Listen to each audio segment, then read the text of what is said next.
नाहरगढ़ अभ्यारण्य में गणगणेश मंदिर की तलहटी में प्राचीन करीब 150 साल पुराना नहर के गणेश मंदिर, जिसकी अपनी एक कहानी है, उसी पर जानकारी के साथ हमारे साथ मौजूद हैं मंदिर महंत जय कुमार शर्मा जी। उनसे बात करते हैं।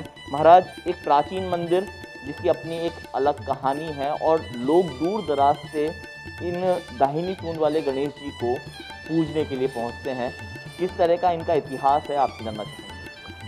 सर्वप्रथम गणेश चतुर्थी के पर्व पर सभी देशवासियों को, जयपुर वासियों को, राजस्थान वासियों को हार्दिक जो है शुभकामनाएं हैं, बधाई हैं। और मैं आपने ये जो पूछा है कि यहाँ इतिहास क्या है मंदिर का, उसके संदर्भ में मैं ये बताना चाहूँगा कि नहर के गणेश जी महाराज हमारी 5 पीढ़ी पूर्व हमारे जो ब्रह्मचारी बाबा थे हमारे परिवार के, उनके द्वारा प्राण प्रतिष्ठित हैं। और ये संवत आप जो शिलालेख देख रहे हैं, संवत 1939 के अंदर इसका जो है जीर्णोद्धार करके जो है यहाँ पर इसका विकास किया गया।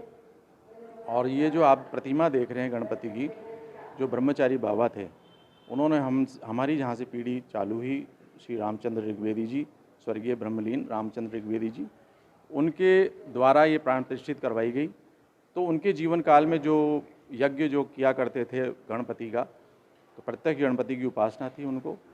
तो यज्ञ करने से जो भस्मी उनके जीवन काल में एकत्रित हुई, तो उस भस्मी से ये जो गणपति की विग्रह यहाँ पे प्राण प्रतिष्ठित है।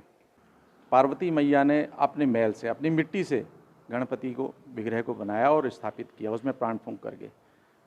तो मिट्टी के मृतिका के गणपति आज भी हम लोगों के मांगलिक कार्य के अंदर मिट्टी के गणपतियों की जो है मतलब जो है बना करके पीली मिट्टी के गणपति, और उनको स्थापित किया जाता है और उनको बड़ा शुभ माना जाता है।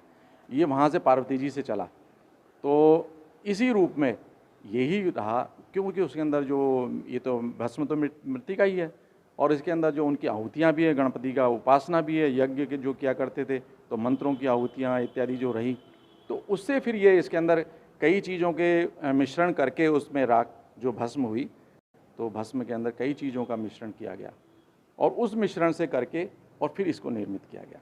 महाराज, नहर की गणेश जी ही क्यों? नाम नहर की गणेश जी का क्या कारण है? जी, आप देखेंगे कि यहाँ जयपुर के अंदर अधिकतर स्थान वहाँ की एक विशेषता के आधार पर ही उनको नामोच्चारण किया जाता है। आप देखेंगे कि जैसे गढ़ के रूप में बना करके ऊपर गणेश जी की स्थापना की, तो गढ़ गणेश हो गए। आप खोले के अंदर जो चारों तरफ पहाड़ी से घिरा हुआ खोला है, तो उसके अंदर हनुमान जी हैं, तो खोले के हनुमान जी हो गए। पापड़ के पेड़ जहाँ पे हैं, तो पापड़ के हनुमान जी हो गए। मोती डूंगरी गणपति हैं, तो वहाँ पे आप मोती डूंगरी कहलाती है, जो पीछे की जो डूंगरी है वो मोती डूंगरी, इसलिए मोती डूंगरी गणपति हो गए।